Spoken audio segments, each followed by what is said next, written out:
রাজু মামার বাড়ি যাচ্ছে। হঠাৎ রাস্তার ধারে একটা ছাগল বাঁধা।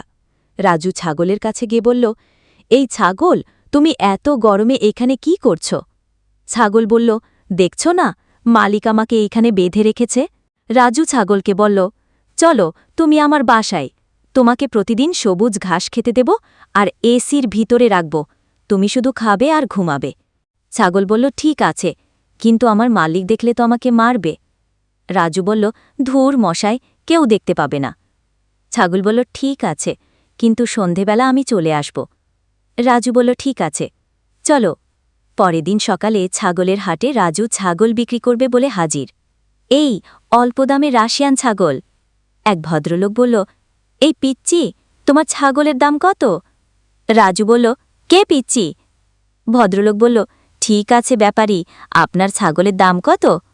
রাজু বলল, 50,000 টাকা। ভদ্রলোক বলল, এত দাম তোমার ছাগলে কি আছে? রাজু, এই ছাগল রাশিয়ার শিক্ষিত ছাগল। ভদ্রলোক, বুঝলাম, তা আমি তো এত টাকা দিয়ে আমি তো ছাগল কিনতে পারবো না, কম কিছু বলো। এই ছাগল কম দামে হবে না, কারণ এই বলে। ভদ্রলোক, এই পিচ্চি, তুমি কি পাগল?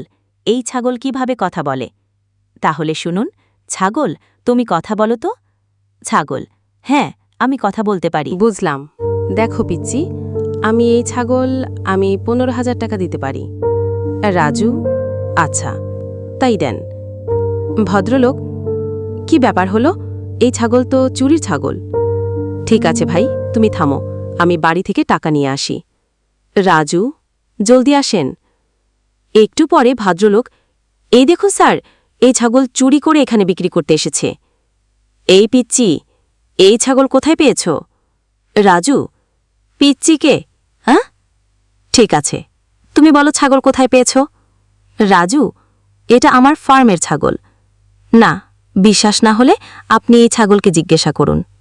পুলিশ, বলো কি, ছাগল কেমন করে কথা বলে? ভদ্রলোক, হ্যাঁ স্যার, এই ছাগল কথা বলতে পারে। পুলিশ, এই ছাগল, তুমি বলো, তোমায় কোথা থেকে নিয়ে এসেছে? ছাগল আমাকে সবুজ ঘাস আর এসির বাতাসের লোভে নিয়ে এসে এখানে এনে বেঁধে রেখেছে। পুলিশ, তবে রে, চল